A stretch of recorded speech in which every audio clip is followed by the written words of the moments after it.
Welcome back to the European LCS Spring Quarterfinals. Unicorns of Love have brought this best of 5 to match point and are 1 game away from sending Gambit out and qualifying for the semi-finals to take on SK Gaming. And you have to think momentum's with them.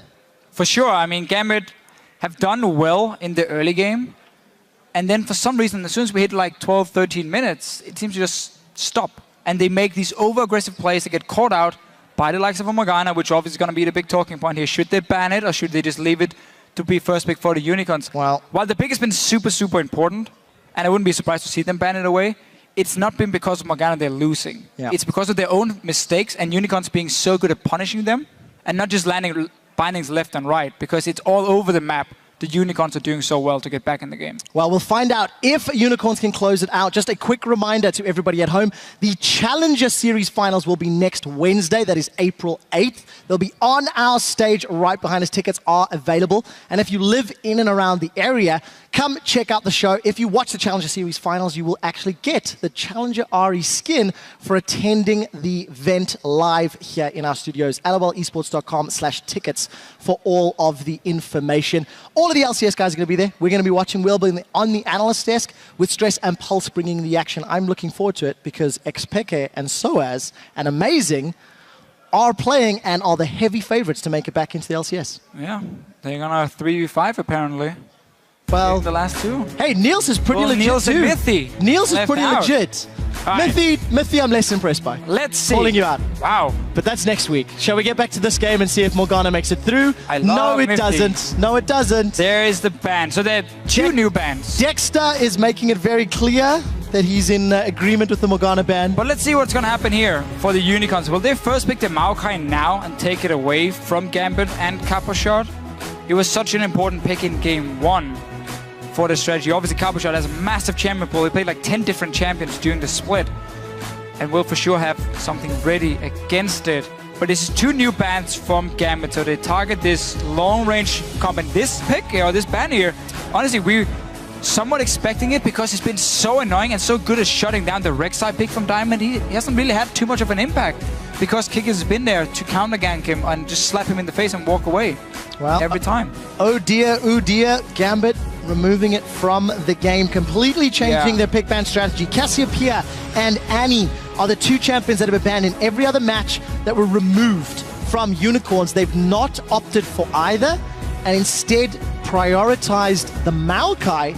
So this is the first drastic change all series long. And now also Nidalee being left open for the first time, but you can still go Rek'Sai here if you want to match some of the early aggression for the Unicorns of Love. And they're getting Jinx now for Pinoy, a guy who's honestly not been performing this series here. He's been caught too many times by Hylissang, and I would not be surprised to see Thresh coming in for him. Somewhat the same deal. The problem is you lack a Black Shield, which obviously is very, very good against these big tanks trying to CC your carries. So one thing I do like about the Thresh lock-in is not only do you deny that from Edward, who's played it 8 times in the regular season, but you also remove that big safety lantern from Jinx.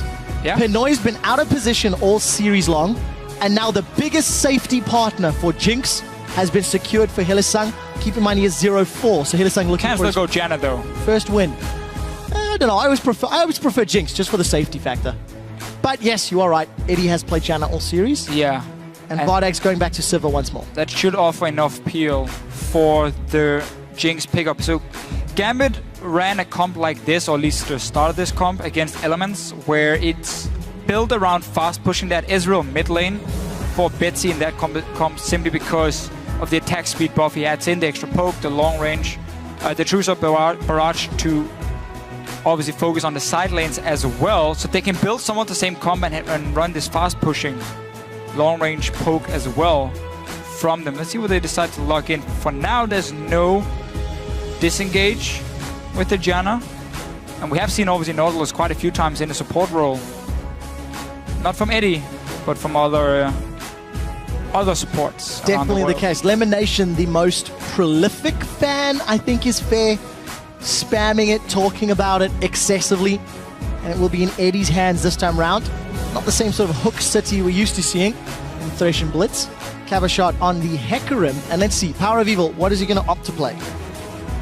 Well, he has no... Well, he still has Orianna from game 2, so that's fine for him if he still wants to go for these late game carries here. He doesn't know the mid lane pick. Orianna is fantastic and safe in there, especially also with their Athene's buffs here on 5.6. It is still a very slow scaling champion, which did hurt them in game 1. This is very different, however, now if he goes for Syndra, where we're gonna get a lot more lane pressure for the Unicorns, and they have a setup. Whoa, whoa, whoa, whoa, whoa, whoa, whoa, whoa, whoa. Shaco is locked in for the first time in 2015. The craziness is continuing. And Power of Evil on his signature Syndra. I don't want to be Betsy in this game, because from level 2, you're gonna get camped by a Syndra and a Shaco, which can destroy you so easily. He's gonna need a safe mid laner here against Power of Evil. I didn't expect to see Shaco today. Like, we talked so much about Cinderhawk tanks and everything, and now we get the complete opposite. Pure early game control, potential split push late game as well from Kikis. Such a high risk, high reward champion for them to pick. I mean, sure, they're 2-1. If anybody's gonna pull it off, right, it is Kikis. And you know, we said this earlier, when Kikis played Nidalee the first time, he picked up first blood within 3 minutes just by making great use of her aggressive play. He is a guy that can do it. He won with Jungle Twisted Fate last year. I agree, yeah. I think this version of Kikis is the most successful. Obviously, he's in a quarterfinal. If there's anything I've learned, let's see what he can do. In this meta is there is no bad picks. All of them can find some way of being useful. Now, this obviously here means for the Unicorns they have a fantastic mid-game, a fantastic mid lane in terms of the ganking potential, the setup from a Syndra. That's also why Ezreal comes in. We also talked about how it works with Nidalee and Jinx for this fast push. So Gambit's somewhat running what they did against Elements. Basically, what you do is you have the Jinx at a tower, you heal her with the Nidalee, you W her with the Ezreal, and she just melts your tower completely. So if you don't have proper wave clear to deny it, your towers will go down. They have Sivir and Syndra though from Unicorn, so they have good wave clear. But that's why you play around the Maokai instead from Gambit's side here. I expect them to swap and start pushing down that tower in the top lane. And then once the first tower is gone, then start swapping around the map and try and play away from where the Syndra is, away from where the Sivir is, so they can always fast push the towers. And obviously, deep wards are going to be so important now against the Shaco. Otherwise, he's going to just jump in from behind and kill you in the lane. Man, I don't want to be Bitsy now. Gambit played exquisitely when they played the map against Elements in week 8. Yes. It was the match that had the difficulties, but they played it perfectly. And tower after tower after tower fell. This time around, UOL would have watched that game, would have prepared it coming in. We'll see whether or not the Sivir-Syndra combo will be enough to deny that fantastic map-based play. Yeah, they do have a lot better mid-game than Elements ran. Elements had like Kassadin and a Jinx, if I remember correctly. It was Illusion, sorry, Illusion. Then had the Kassadin in the mid lane who did nothing because he needed so much time to scale. They had no wave clear. Yeah. And that's what Gambit used to simply just take down towers. Wherever Froggen was sitting on Kassadin, tower would die. This game, they won't be able to do the same. A lot better mid-game from Unicorns of Love with Syndra in that mid lane with the Shaco as well, who's also having a pretty decent late game in terms of the damage he can deal, especially in a split push if he gets to use his clone. Fantastic split push opportunity. Just to give you guys a heads up, Diamond's PC does need to just quickly reconnect. I'm not sure if they're swapping it out. We'll get clarification on that in a second. That's the serious note. As a joke, his PC doesn't even want to play against Shaco. Because let's be frank, nobody does. Whenever you see a Shaco in game, it's always one of those things where your Shaco is 0-6 and their Shaco is 6-0. They always... Okay, that's true. Look, everybody's laughing, but it's true. They know what I'm talking about. For everybody that hates solo queue Shacos, see, that's a clap. Here's the thing, though, about this pick. It's still, when you play against Shaco, if you manage to stop him, first of all, from getting a great start way with the boxes, and he gets like a quick red buff and he invades on your red buff, if you can avoid that, so like if Kiki starts, if they manage to scout where Shaco is starting and he starts on the same side, he avoids that, you know, somewhat cheesy. You do your red buff, you walk over to the enemy red buff, and you just wait for him there and you kill him. You can avoid that if you start on the same side. If they manage to spot him, that is. You can also go in and try and stop the boxes. That's a little bit more risky. The first few ganks are going to be super important for Kikis because he is still a champion. If he wants to become a late game split pusher, he needs to get kills early on. He doesn't farm well enough to just sit like a Udyr, for instance, who just sits there and gets 100 CS easily. He got early kills on Udyr. Yeah, sure, I'm just saying. If he can, surely in theory the option's there. I love Kikis. I love the things he's bringing, and I hope it works, because it's a new pick and it's fantastic to see, but it's such a high-risk, high-reward champion. Well, I would set my sights on the lane wherever Pinoy is. He's been out of position. He's on an immobile AD carry. He's got no safety. I would go top lane where there's a heck room with no flash, and I have a Maokai who clicks W and says, ha. So look at this one. There's 2 options now. They are. So I would also go mid lane when Syndra is there and she stuns the early game again could determine this game. Very much. In the previous games, while UOL did not necessarily win early game, Gambit did not necessarily in games 2 and 3, I mean now. Gambit did not necessarily win so heavily that the game was theirs to control. So for UOL, we'll see what they can do, because there's scaling options on both sides, just in very different ways. Yeah, and just very different setup from the Unicorns, with Morgana being banned away, and Agazudi as well. So a few new bans from Gambit. This is no longer a full late game poke composition. No, this is very much mid-game focused, a lot of burst damage coming from the mid lane, and of course the Shaco, who has to fight these skirmishes, don't really want to go run into a straight team fight where there's a chance you get locked down, unless again you get the flank on the AD carry and you manage to destroy him, because the Jinx is not going to run anywhere. Exhaust Smite on that Shaco. We'll see what he decides to itemize. Split pushing. All day long. Guys, just another update. As we said already, Diamond's PC is actually being swapped out, so the game has loaded up. We've paused it at the moment. And the moment that Diamond is on a working machine, we'll be back into this game, which could be the last of the European quarterfinals. Don't go anywhere, because afterwards we will be seeing Gravity taking on Team Impulse in the North American quarterfinals. Yeah, but with some luck, we'll make them wait, because with some luck, Gambit can win this one and get us to game 5. But then Shaco lose. I'll admit, that's fine. I don't mind Shaco losing. I don't like Shaco. Well, you should. No, I don't. I like Kikis. I don't like Shaco. I'm going to lay it out there, be honest. Okay. Wow, harsh words. Look, no, it's just, I think it's fantastic fun to look at.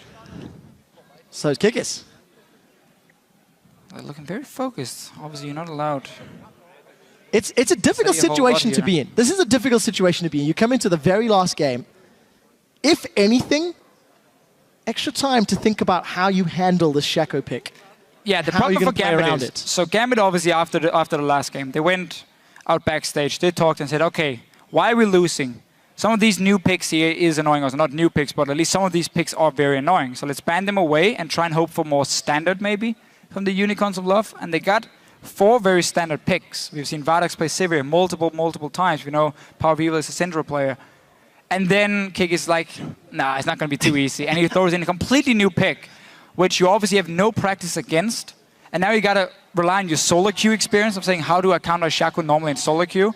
And use that in Shaco, sorry, not Shaco. Shaco is the Danish version. I'm going to tell you now, if it is officially Shaco or officially Warwick or Warwick, I'm afraid I'm going to call it Shaco.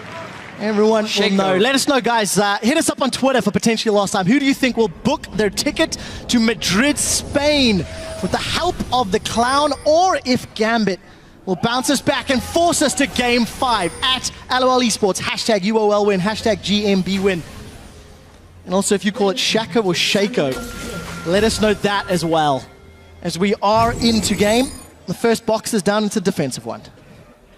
So, Gambit, we expected him to get some deep wards in here, try and spot where the Shaco is starting. Oh, are we gonna do that? Okay. Well, I said it the Danish version before, like Shaco. I've only ever known it as Shaco. Shaco. Well, the box is down. Advantage Gambit. Where is Kikis for the moment?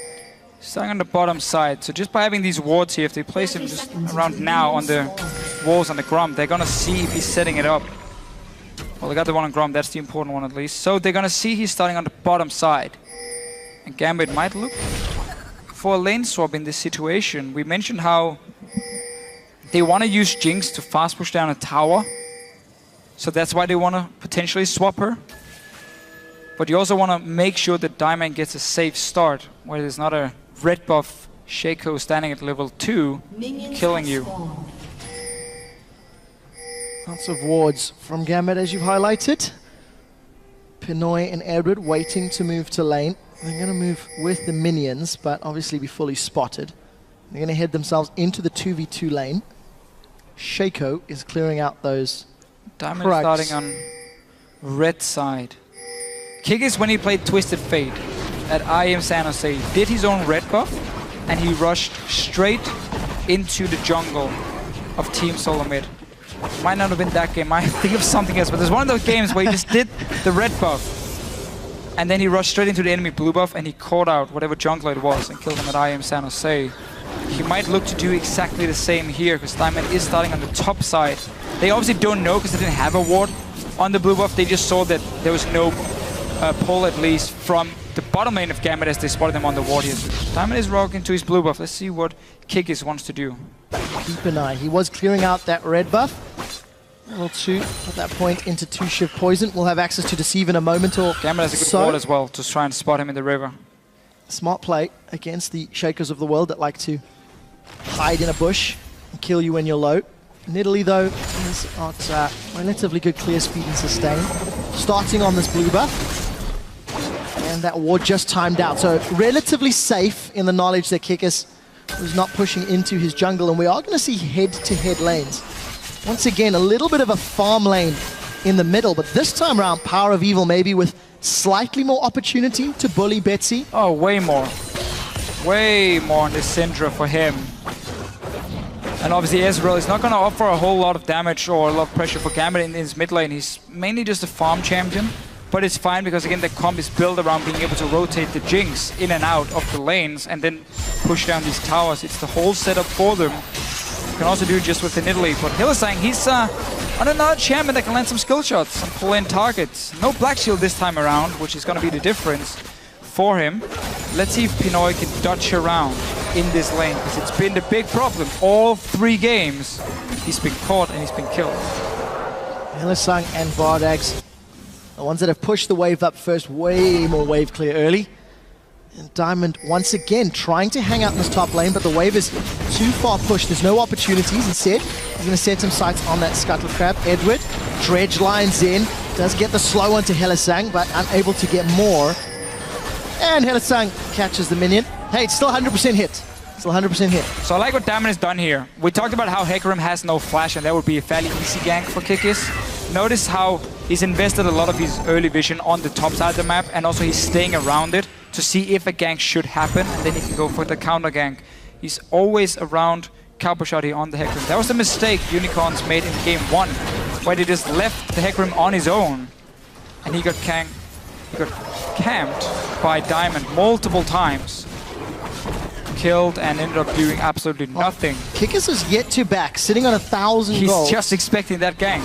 Smart play by Kikis, taking advantage. Ooh, a little low, but pretty greedy start. Death Sentence goes wide. Edward sidesteps it, keeping the minions away from the tower as long as possible. And finally, Pinoy's going to keep farming, so no advantages gained either way. Very, very early Moby Boots there for Kikis. Let's see what he can do around the map.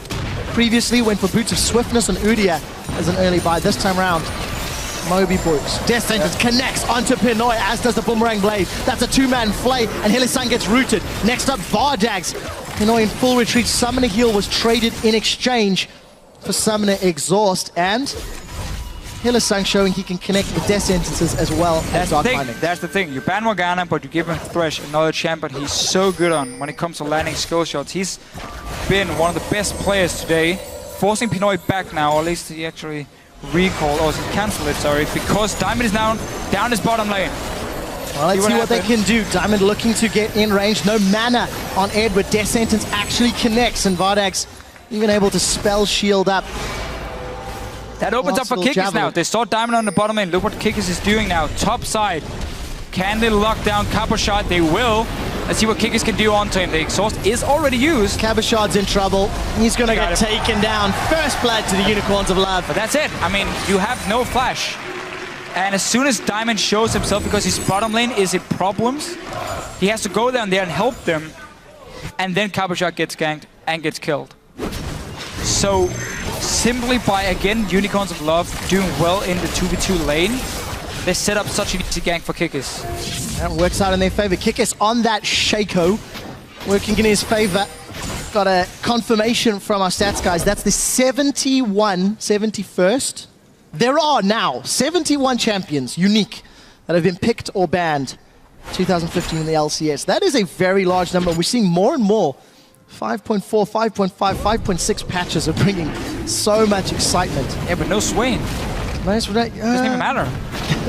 Makes you very sad. Take a look at that. Hylissang and Vardax joining Kikis in the Dragon Pit. Both played Swain, didn't he? Yeah, I think so. Yeah. It all matters. In EU LCS, sorry, it's not being played. True Shot Barrage. Is it going to steal? That is the question. The answer is no. Got me excited for nothing. Unicorns, early Dragon, early First Blood, and early advantage. This Kikis deceives his way away. Despite having Exhaust, also got Skirmisher Saber. So if there was ever an indication that he wanted to battle, duel, and fight in split push way, he's definitely got the skill set to do so. Yeah, you can't really do a whole lot else on a Shaco. Your poke is not the greatest. Just run up and E people. They're like, ha, great. Diamond, though, has now realized I need to be around Kappa Shot, otherwise he's gonna die again. So he's back on the top side. Didn't have any wards to place in the jungle. That's what Gambit needs against the Shaco. You have to get deep wards in so you can spot him before he moves to the lanes, because he has so many different ways of starting a gank, and it's so hard to ward around the lanes. Just spotting like that small ward you see on the top side in the bush near the river is not gonna stop Kikis from getting into the top lane. You can even just deceive over the wall and yourself, and the ward won't see you to get into the lane itself. So Gambit needs deep wards against him. I'll see if they can get them down. It's pronounced Shaco, not Shaco. That's how I read it. That's how you're making me read it. That's how I read it. Or Shaco, not Shaco. Why is everyone trolling us today? Meteos. He's going to chime in. That's a box actually used, as is on the hand. Vardax is going to spell shield the roots, and Edward forced to flash away. Death sentence from Hylissang, almost costing Edward his life. And look at the item difference. This time around, it's Vardax with the BF sword and the additional AD. I really wanted to highlight very quickly, no boots yet for Diamond versus the Moby boots of Kikis. Fisher, you're talking on how Diamond has to respond to the counter gank, so be around the threat of a Shaco gank. It's so much harder when he's got all of that mobility and the deceive to hop over every single wall. Well, the thing is, as long as you live in his jungle, it's fine. And if you're strong enough to duel him, oh, let's see, TP in the bottom lane. Pinoy, my friend, you're on your own. Well, and just to make it worse, we had to see a hook land as well. Not a whole lot Pinoy could do about that one. Full knowledge Edward had backed thanks to the death sentence earlier, and that's actually super decisive play from the Unicorns. There was no minions under that turret. The TP from Chachi kept that last little guy alive, and they punish, get a kill on the board, get the first tower on the board, and set themselves up with a small advantage. I hate to be the grumpy one, but I don't think that was worth it. Okay, tell me why. You're already winning your bottom lane, and you will slowly push down that tower anyway. So I don't see why you have to surrender your top tower to make that play, to get one kill and TP as well, which is now in favor of Gambit. Yes, you got a first, but that was great. But you also traded a top tower, which you could have defended fairly easily. So I guess you can argue, was it good? We will find out. Depends on what the next play is gonna be, but you were already winning that bottom lane pretty hard, and you already gonna get it in. Wow, that's a lot of damage. Big hit, but True Shot Barrage used to push the wave down. Gambit, they are the ones that have grouped up. Another Javelin toss connects Death Sentence onto Diamond as the minions get dropped, and Diamond forced to flash away. Doesn't matter what Hylissang plays today, he will connect with those skill shots. And the fans once again behind the Shaco of Kikis and the Unicorns of Love, 74%. Power of Evil onto Betsu, forcing a flash. Two quick flashes in that middle lane. Does have a CS lead, obviously, on the Syndra, but what Gambit is looking to do now is once you got this top tower, you open up the lane for the Hecarim to push it all the way down and then roam from the top lane to the mid lane where they can set up a very simple siege. The problem is they're losing this mid tower, so now they, funny enough, still need deep wards. The problem is when you lose your mid tower, you don't have anywhere safe to run if you're hitting the enemy tier 1 tower. So you suddenly need, for more than one reason, the deep wards in the jungle here to spot the engage coming from the Unicorns so you can run away in time and you don't have to rely on this tower, which is now dead for you. So this really opens up the map for the Unicorns to get in. That obviously, or that could have been the reason for them going for that TP play to kill Pinoy with 4 guys, even though they could most likely have done with 3 as well. But going for that play, just get that outer turret down, then the mid lane, and you suddenly open up the entire map. We'll see what they decide to prioritize. We did see Kickus backing, dragging himself a pickaxe and longsword. I was looking at the items. He actually very quickly picked up a rejuvenation bead before deciding to sell that and grab the wards instead. So Tiamat and Brutalizer. Gonna get himself so much more damage. Behind in CS to Diamond. Diamond spent a good amount of time in his jungle. And this again here. So this again now falls back to the play they just made before where they forced that tower down. Is because Dragon isn't up yet, they're already winning the mid lane. They can now swap Vardax and Hylissang to the top lane and start pushing down on the next one. Hecarim doesn't have enough wave clear to stop them from dealing damage to the tower. Kickus is nearby.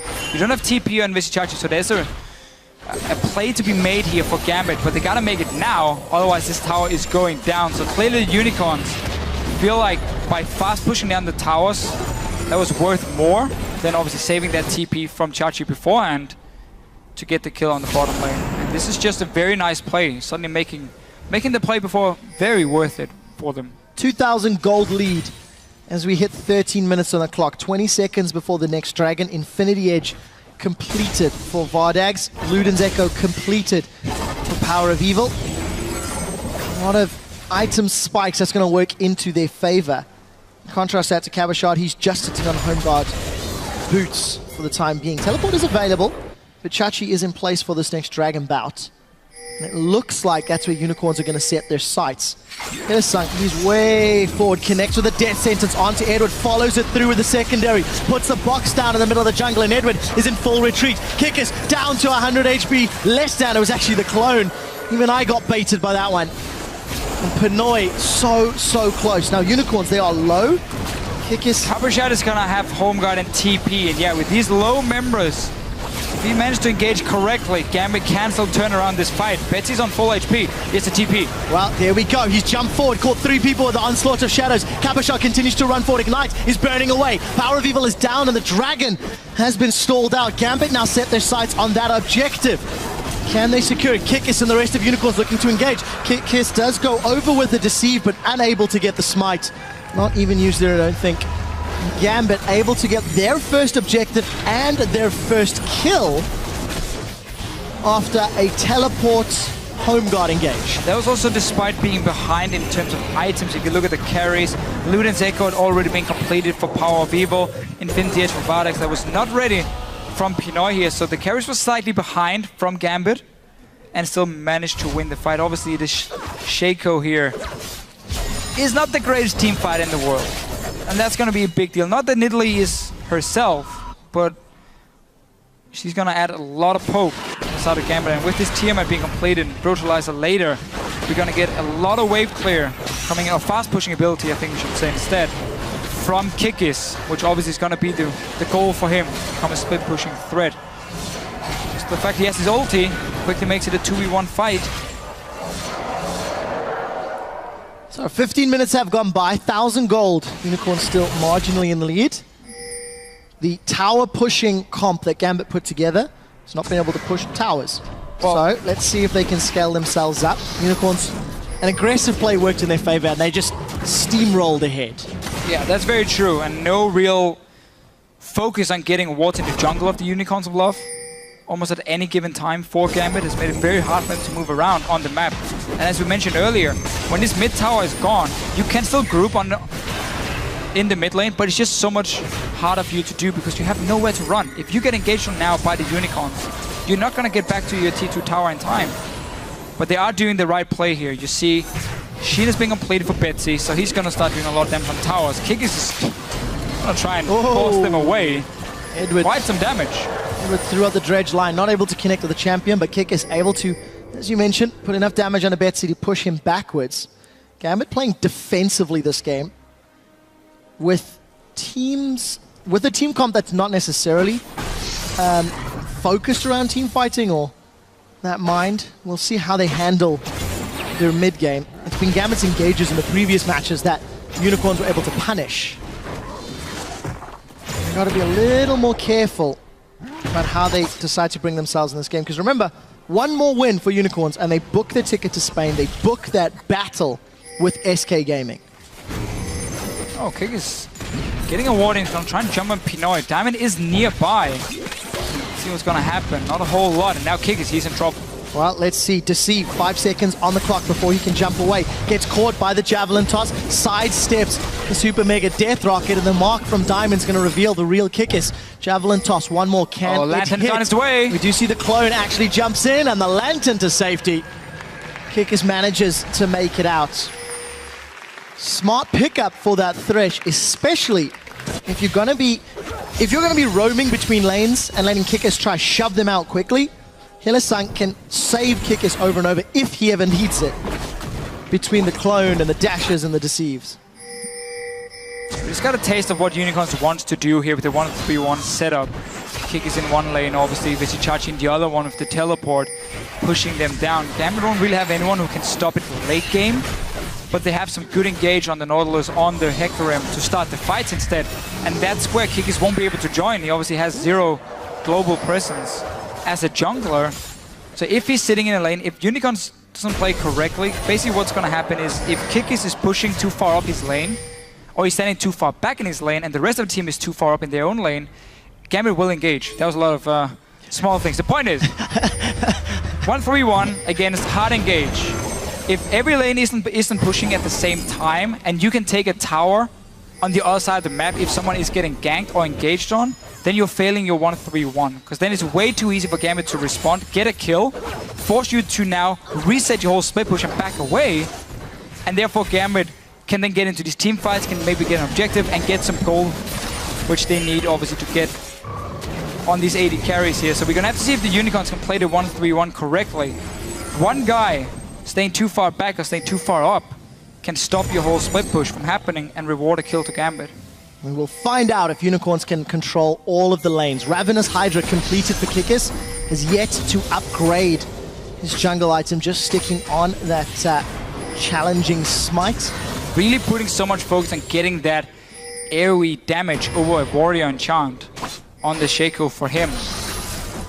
Just rushing towards it. He's back in his lane. Meanwhile, Dragon is spawning in about a minute's time. And you can see how Unicorns are staying around it. They know that's going to be next objective. Look at all 3 lanes to Fisher. You were touching how they had to be sort of in sync.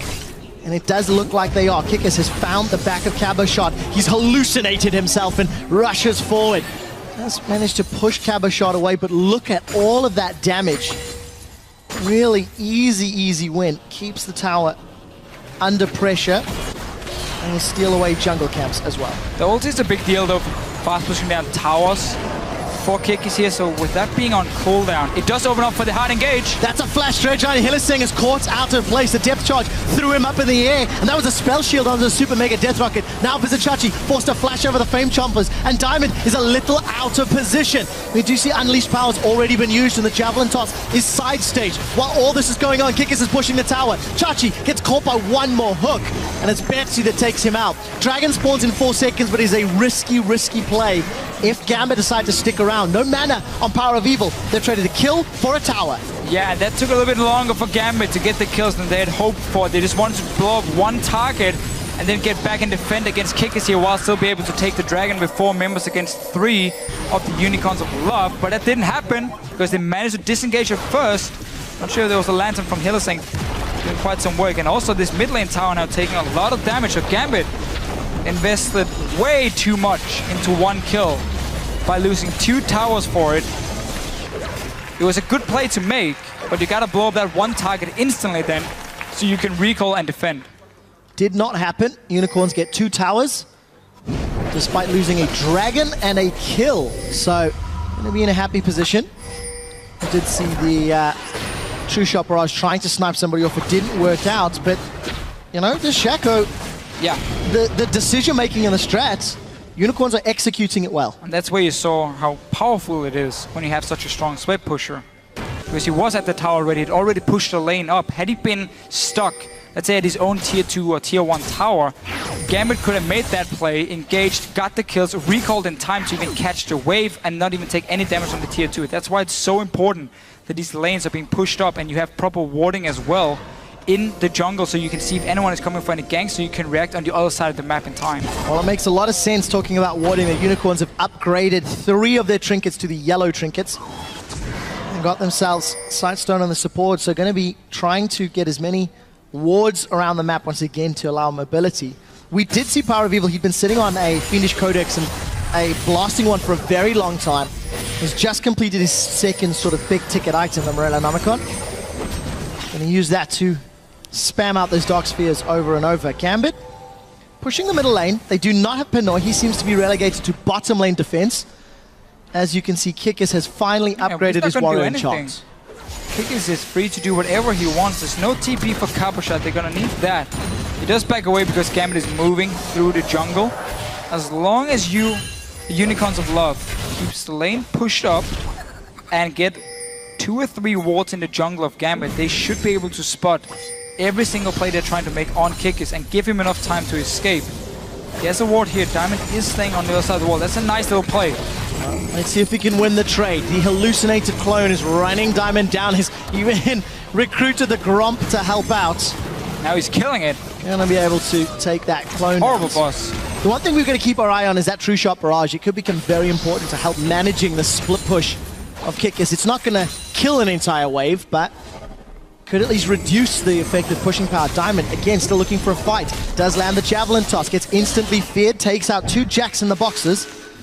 And Kikis is just pulling the aggro. He's pulling the attention. And then you look Gambit. at the mid lane. 3 guys pushing up the mid lane because they know there's 2 people on the bottom side. And as long as these lanes are being pushed, UOL can keep moving around the map and always have a numbers advantage because nobody can one-on-one the Shaco from them. Kikis, this guy's been pulling out some crazy picks in this series in the past.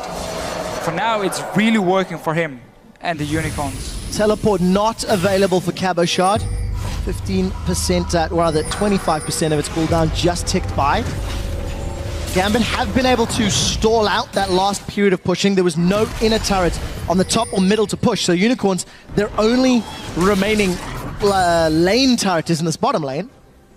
And I think Gambit, well aware of that one, invested some wards, invested attention. So yes, Kikis was pulling the aggro, but it's also the only non-inhibitor turret left for them to push. And it's going to be a lot harder for the Unicorns to keep split pushing once this last tier 2 is gone. That's where you have to break into the base, and it's very easy for Gambit to move the short distance here between the lanes and defend against the Shaco and of course against the other members in the mid lane from the Unicorn. So that's where they have to play more around the Baron later on. But for now, goal is still this tier 2 tower. Varlex managed to get the red buff for himself. Leviathan, he doesn't care. Yeah, focus looks from the coaches. You can take that red buff. Focus looks from those coaches. Sheepy, while in the stronger position, still needs to get ahead. Kikis gets caught out a little bit, but it's actually the damage on a Cabochard significantly higher. That bonus damage from hitting the pony in the back and Ravenous Hydra. Kikis, honestly, is going to need way more than a Hecarim to handle this jungler. All Gambit can do right now is just damage control. You stay back, you try and defend your tower for as long as possible, and then you wait for the entire map to reset. You wait for Unicorns to go back and buy. And you can see the lanes now being built up. And that's where you can make a play before the Kikis wave is being pushed down to your tower with the TP home guard from the Hecarim. Before that, it's really hard for you to do anything. Oh, Death Sentence onto Diamond. He's down before the teleport can complete. Cabochard in full retreat, but he onslaughts back in. Does manage to fear Power of Evil. Where is the rest of the team, though? In comes Edward and Pinoy, trying to get some damage down, but Cabochard is out. We do see Betty landing a kill crit onto Vardax, and the True Shot Barrage is flying through. Kikis is taking the tower in the bottom lane, and despite some kills for Gambit, they lose the fight, they lose the tower. And he's going to try and interrupt Chachi. Actually, it's going to get turned around. Support comes in, forced to flash. Gambit in what was a 5v4 lose, and they lose their last remaining inner turrets. Such a tough situation to be in. You cannot even sit in your own jungle and do the Raptor camp. Then Unicorns can just walk down behind you. They have control of this jungle. Look at the wards they've placed already. Diamond has no business here. He shouldn't be in here on his own. I mean, that's an easy pick for them. I think Cabochard now blown that teleport. Meanwhile, look at your minimap. Shaco is just pushing on his own. And the rest of Unicorns of Love can trade 1 for 2, which is more than fine for them. Dragon has been taken as well now. To be fair, Diamond was blown up so quickly at the beginning of the fight. It was a 4v4. Thanks to the fact that Diamond again was on the wrong side of his team. Think of his Rek'Sai performance from the previous match in the series. Diamond is trying to pull the attention of UOL straight too close to the danger zone, and got punished for it. Yeah, but you can't do it when Shaco's already standing at your tower. That's again what they had to do, was wait for Unicorns of Love to, let's say, go dragon, take the dragon, go back and buy your items because you now farmed up a lot of gold. And then the whole map is reset. You can see the lanes, you can push them out. And before Shaco gets in position to hit your tower, you make a TP play with the Hecarim. And you get 1 or 2 kills. Like, you have to go for some of these risky plays now. And you use those kills to then get a Baron. Or get a tower or 2. And that's the way for you back in the game. If you wait till Shaco's already standing at your tower and you force a play somewhere, you have to basically win 4-0. Otherwise, it's not going to be worth it because Shaco is going to take your tower. Well, Shaco went back, spent 2,600 gold, grabbed himself a Sheen, grabbed himself a Zeal. He's now got a 40 CS advantage over Diamond since UOL have controlled most of the map. And remember, coming out of the first 10 minutes, Kikis was in fact down 20 CS to Diamond's Nidalee. But he spent so much time in the lane, so much time pushing out those waves. A Rylai's third item from Power of Evil, if it was more indication that they wanted to drag out fights, slow people, survive, Kite. keep going as long as possible. Even the itemization is working in Unicorn's favor. The longer they kite, the more damage Kikis will do to the base of Gambit. And as we mentioned now, that only the inhibitor turrets are left. It becomes harder for him to push unless a fight happens and Kikis is left on his own. You can see Pinoy can very easily move from the mid lane to the bottom lane to clear the wave before Kikis gets any damage in. And that's why Unicorns have to focus around the Baron now as well and have that option at least open where you might have to force Gambit out. Because there's 2 dragons for 2, so there's not going to be any 5th dragon. For a while. For a while. Gambit is... he's going to have to just sit back and defend here. And if they do think there's a chance Unicorns are doing Baron, either you just give it up and you check it with the Ezreal ulti, or you walk out and you try and stop them there. But you need TP ready for cover shot before you really can do anything for Gambit. You do hear on the hunt, Hylissang connected with Death Sentence. There's no more minions in this top tower. You do see the Lantern forcing Unicorns of Love there to back away. Vardax took a lot of damage. Super Mega Deathworker connects with the True Shot Barrage, goes way wide. Betsy unable to find another kill. Oh, keeps him alive again. All of a sudden, Diamond's the one that gets focused down from the unleashed power. Gambit trying to chase while all that's going on. Kikis has been able to trade back and forth. Cabochard was not with the team in that fight. Keep that in mind. Zap will connect onto Chachi, as will the Dredge line. And he manages to lantern away. The Death Sentence connects, and they turn it around. Morgana, and Edward goes down. Hylissang is on fire. And the Unicorns of Love are not done yet. Kikis looks for Pinoy. He exhausts him, he smites him, he slams him, and that is so much damage. Power of Evil with his 3rd kill in a row in the top lane. Compliments of a gift-wrapped Shaco. Fantastic play from Unicorns. Looked scary, looked risky, but they got a bunch of kills. Don't lose anybody. 2 True Shot Barrages do not fly true on behalf of Betsy. Unicorns are just showing what they can do in the best out of 5 series with new picks, new playstyles. I mean, how do you prepare for a pick like Shaco? You don't sit before the week and say, oh, they're going to play Shaco for sure. Here's what we should do. So you have to just simply figure out what to do on the fly. Now, the chasing on the Vardax here, Hylissang is just on fire. Like, everything he does is nearly perfect. Lands the hook, they disengage again, they keep kiting around. Kikis is fighting Cabochard, but he's gonna run all the way from that bottom lane up to join his team. He has the Moby boots as well. Eddie thinks he gets a catch here on Chachi. Lantern comes in and then pulled right back into the team.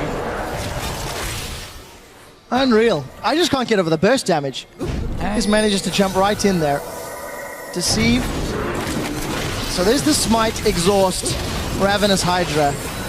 And even uses the Hallucinate to just get out of range. Oh. Fantastic, fantastic play from the Unicorns. It did not result in more towers, but it has increased their gold lead to 5,000. Given enough gold to Power of Evil to get another needlessly large run. He's 5-1. And his most played, most successful champion. Yeah, Rylai's is normally not a great item in this early in the game for a Syndra, because again you delay some of your core items like the Death Cap, like the Void Staff. But in this situation where all they're doing is kite, then it fits into the comp. They do have a ping on the Baron now, so that's great. Cabochard can still Trinity Force. Just basically sit back. I mean, if you also Trinity Force Tiamat Shaco, by the way. Edward's been caught, he's been hooked, and he's gone. If you look at the build though from Cabochard, he's building for team fights. But he's having to deal with Kikis. Like, look at the MR on him. That's not going to do anything against Kikis here in this situation. No Ninja Tabi or just pure armor stacking from him. So he can't do anything in a one-on-one. Now, Unicorns, it's the Baron we mentioned a few times. Okay, you can hook everyone else. But apparently not the Baron. It's the simplest shots that are the hardest to land. Flash is available for Diamond, as is Javelin. There is some opportunity. Cabochard is teleporting in for this one. Gambit, one last desperate play. Onslaught of Shadows, he's looking for Power of Evil, not into the pit. That's not going to be enough. Baron secured by the Unicorns of Love, and Vizicachi's on the wrong side of the wall. The rest of Unicorns trying to fight this one off, and Cabochard threw himself at Power of Evil and not into the Baron pit. I have to question that call, as UOL now have even more pushing power. Dragon, Gambit is moving there. They don't have Cabochard. He's in the top lane here. Unicorn should be able to stop this one. Box even blocked. Jack in the box. TP coming in. Well, let's see. Chachi's going to look for a target, and Kikis is going to look to kill him. Flame Chompers going to at least negate that route of approach, but look at the rest of Unicorns. Trying to come in from the river. They've bullied Gambit away with Baron buff and a 7k gold item lead. Will secure their third Dragon of the game.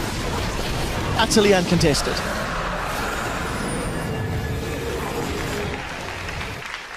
And the worst part is, nothing is really going to change. Kikis is only going to get stronger and stronger in his split push. Vardax, he is left on his own though. I'm not sure why he was pushing up. Let's see if he can escape. Well, we'll see. Let's have the mark on. He's going to carry on auto-attacking, put a lot of damage on Diamond. He's going to decide to turn it around, and he gets the kill. Vardax gets the kill and outplays Diamond. It's not over yet, Such Trevor. well played. Noi is setting a trap for himself. Oh, he's so much trouble. Not going to get the crits he's looking for. Face of the Mountain Shield from Hylissang will keep Vardax alive, and Vardax 3-1-4. With the Baron buff empowered minions in 30 seconds before Pinoy's back up. Unicorns barreling towards those inhibitor turrets. And who do you name MVP here, Trevor? For me, Hylissang and Kikis have been just equally good. All 4 games, sorry, for them. They're gonna get inhibitor. So difficult. There's nothing to contest this. Unicorns of Love will lose a hallucinated clone as the only cost for another inhibitor. Power of Evil takes a big chunk from that Javelin toss, but it does not matter. Kikis, wow! 700 crit. If you want to talk about style, Kikis is trying to finish this one. Betsy now unable to sit on the inhibitor turret thanks to the damage Kikis has put down. Inhibitor number 2 going to fall. Vizicachi got that vengeful maelstrom up. If anyone decides to jump in, that's a death sentence! And there's your MVP for me. Edward will follow. Cabochard trying to run amok in the back line. He will find Power of Evil, but it does not matter. Hylissang plus Kikis are carrying Unicorns of Love to the semi-finals in their debut split of the 2015 season. Unicorns advance to the top 4. Advance to do battle with SK Gaming in Madrid, Spain.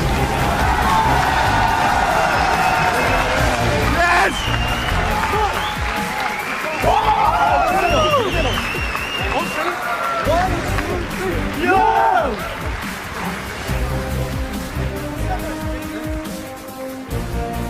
Started dramatically.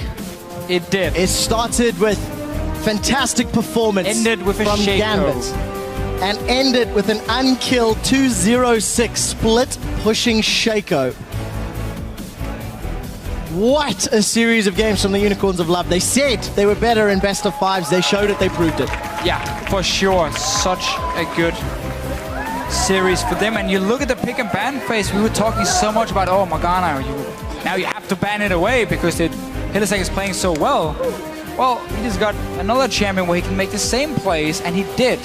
And also, you suddenly gave the Maokai over to Unicorns of Love, and they just changed up the pick and ban phase. They didn't have to go for this, super late game, long range poke composition. This was a lot more early to mid game, a lot more engaged, focused, on this case more disengaged because of the Shaco with the split push.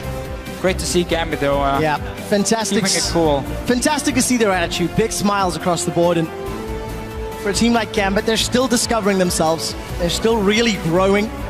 Not quite as impressively as Unicorns of Love, but this was a team with a battle with very similar styles between the two squads.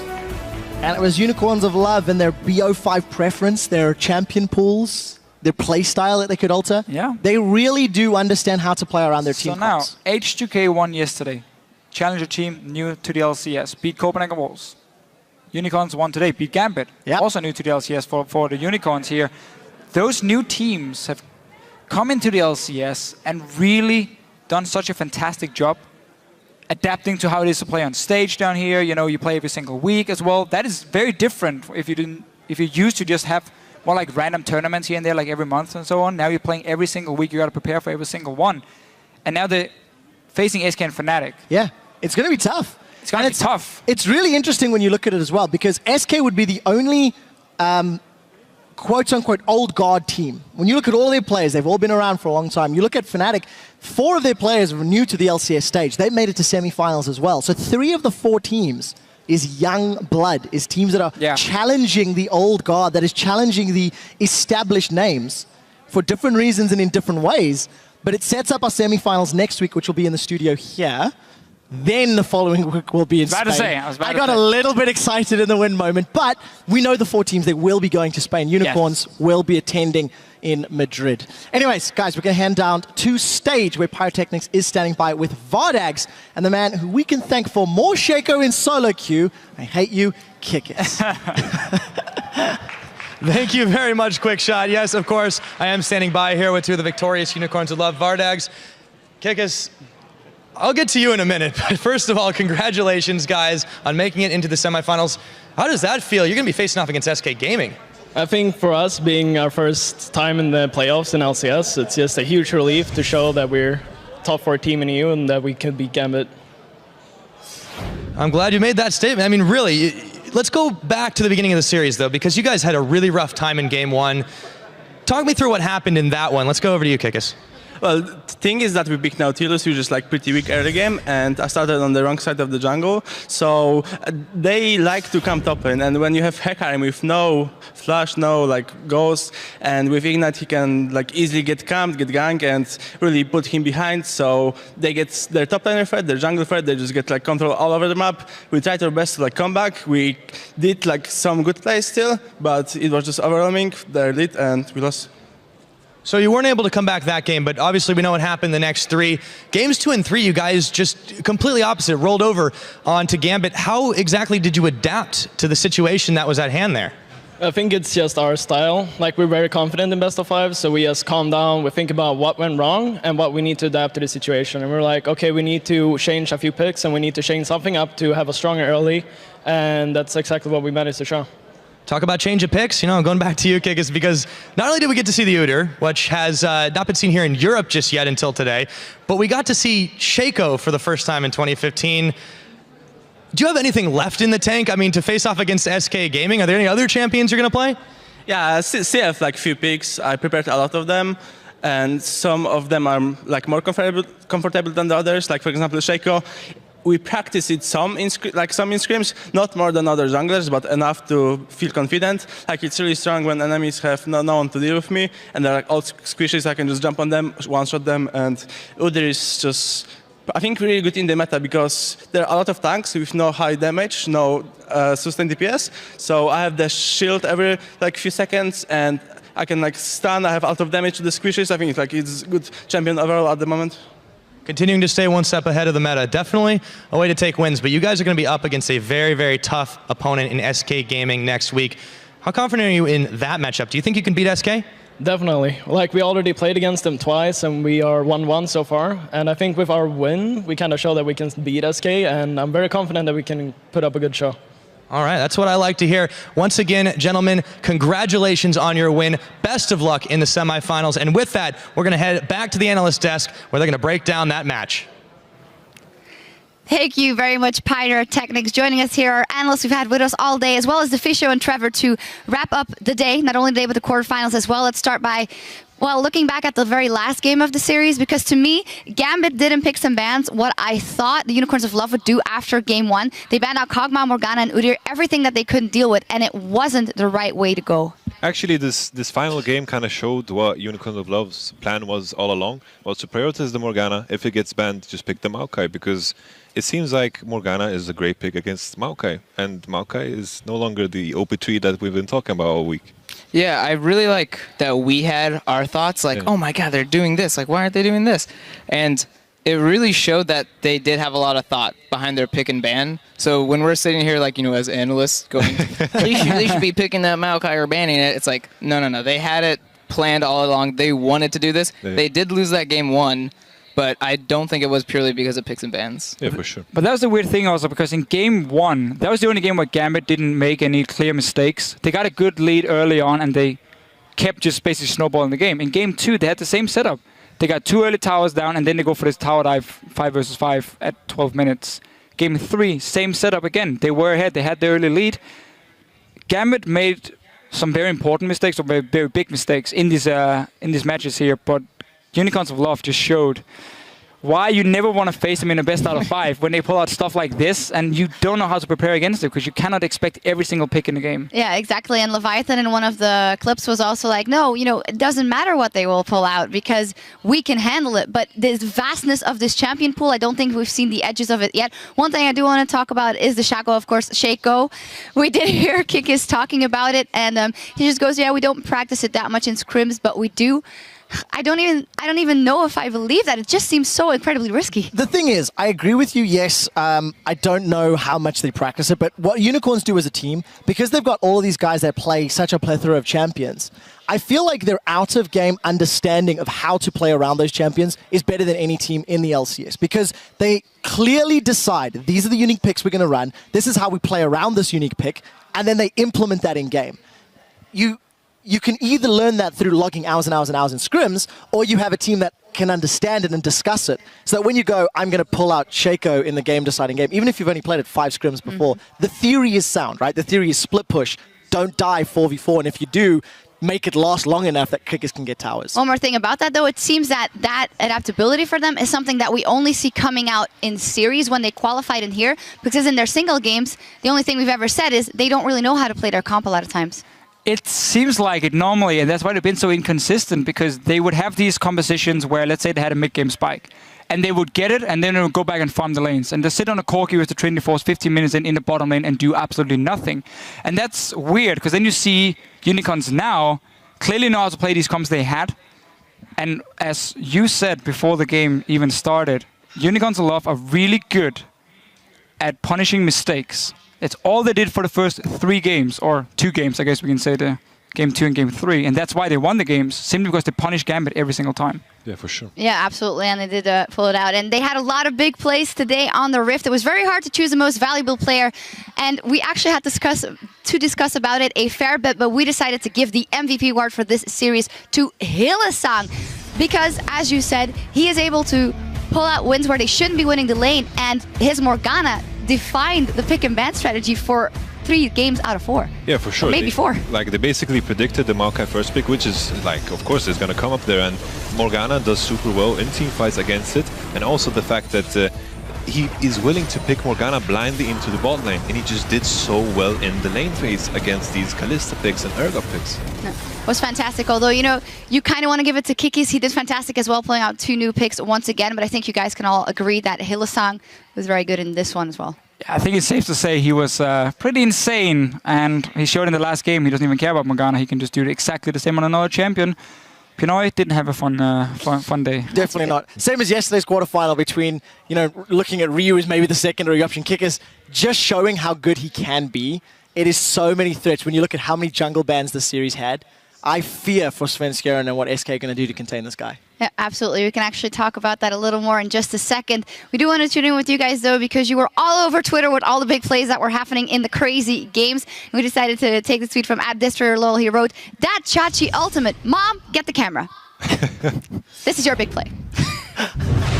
you have to think the execution is in favor. That's a flash forward. Betsy has found Kickers. There's no smite. There's a chance he's not. He gets a double kill with the unstoppable. Is it through the wall as well? It is too. It is. He smacks the wall and then the AoE. Oh! I've never heard you make that noise before. Never. I've casted with you for a year and 3 months. It's a special one. Now. I save it for stuff like this. That noise. Like that was the best ulti I've ever seen from a Saiyan. And you also stop a Baron, and that's just insane. It was the best ulti, but he hit a wall.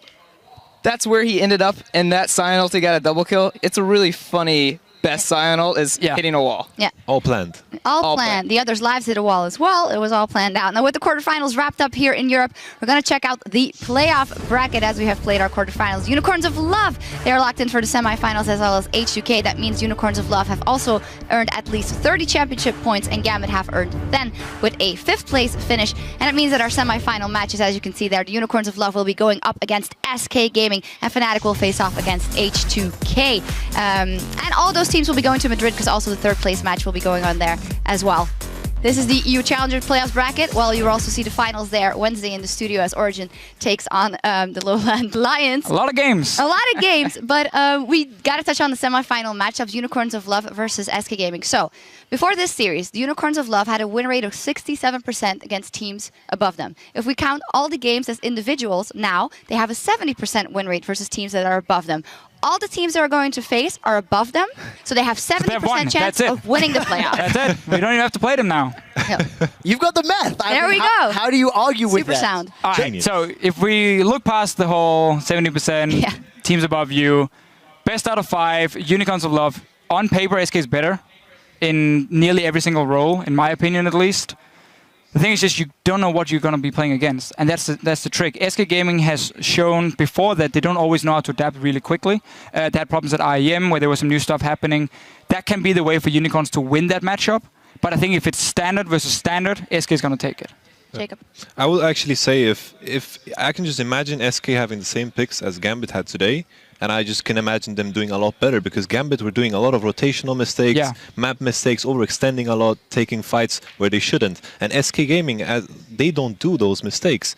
Like, if you just take a comp that is not one-dimensional, you won't get cheese in any way. I'm pretty sure SK Gaming are going to take this home. Yeah, I mean, I think what UOL did really well is they kind of preyed on Gambit's confidence. And you saw how Gambit changed their pick and ban, and UOL didn't like stutter at all. They did the same bans, and they were very happy with it. So I think it's SK, they're going to be pushing the hell out of those lanes, and I don't think they're going to show any lack of confidence, and I don't think that's where UOL is going to be able to take advantage of. The only thing I have to add is that this semi-final between SK and UOL is actually quite a big stylistic difference. SK's Mr. Consistent as far as team goes. They're not the most dynamic. They're relatively similar in their play style, but they don't make many mistakes. Unicorns, on the other hand, they're way more diverse. They can surprise way more, but that also brings with it a wealth of inconsistency, as we've seen from the best of ones. So it's going to be interesting to see which style is stronger. Yeah, the semifinals will come up here next weekend. And remember, you saw the bracket there flash, but the Challenger finals will be going on right here in the studio on Wednesday as well. We'll all be there and be helped by Sheepy as well. So go get your tickets and come watch. That does it for us, though, here in Europe. A special thanks to all of our guests for joining us this weekend. And now it's time for the teams in North America to take it to the Rift. Let's check in across the pond in Los Angeles, California, where the fans are lined up and they are pumped up for the second quarter final of the day. Yeah, they're always hyped up there. Maybe, hopefully for them, it's not a quick 3-0 as it was yesterday, as the Fisho is looking absolutely dapper. And before we kick it over to NA Dapper for Impulse versus Gravity, let's look back at today's European LCS action. Whatever cheese they pull out, it better be some really good Gouda, because I don't think that anything they can pull out is really going to scare us. Well, this matchup, possible to predict. Oh, Diamond gets the knockup. That's another kill. Diamond is under attack from the tower, though. His kickers will be the next focus. Another knockup. A few more hits should do it. The minions and one more slam. He's going to join the pot. That's a flash feast. Did you see a TP coming in from Cabashot right behind Unicorns of Love? Pizachachi forced to onslaught away as a defensive play, and he is down. Gotcha, bro. Okay, this is good, guys. Nice. Keep up. Give it up. A near flawless flawlessly executed game 1 in their best of 5. If they go for a similar team comp, just have in mind that their siege is awful. Do it! Do it! He's going in! He's going in! Flash! Bear! Slap! Finding Pinoy is down!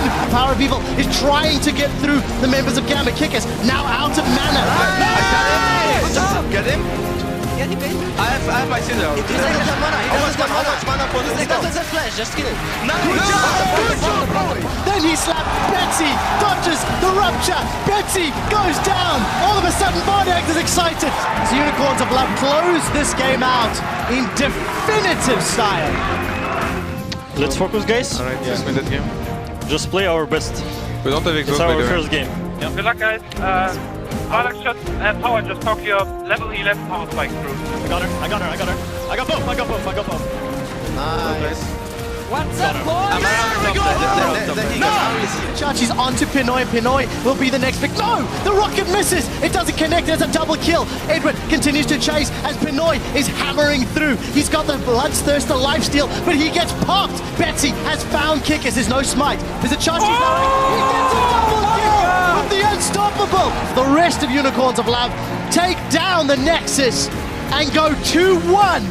What are we going here for? Do you want the Shaker game? Yeah, I think it's Shaker game. Every scrim we want to Shaker. Like, I get fed somehow anyway. Like, I'm gonna get like 1 kill, I'm just gonna farm, it doesn't matter. And see what Kickers can do onto him. The exhaust is already used. Cabashard's in trouble. He's gonna get taken down. First blood to the Unicorns of Love. Zap will connect onto Chachi, as will the Dredge line. And he manages to lantern away. The death sentence connects, and they turn it around. Maelstrom up. If anyone decides to jump in, that's a death sentence. And there's your MVP for me. Edwin will follow. Cabashard trying to run amok in the back line. He will find Power of Evil, but it does not matter. Hillesang plus Kickers are carrying Unicorns of Love to the semi-finals in their debut split of the 2015 season. Unicorns advance to the top 4. Advance to do battle with SK Gaming in Madrid, Spain.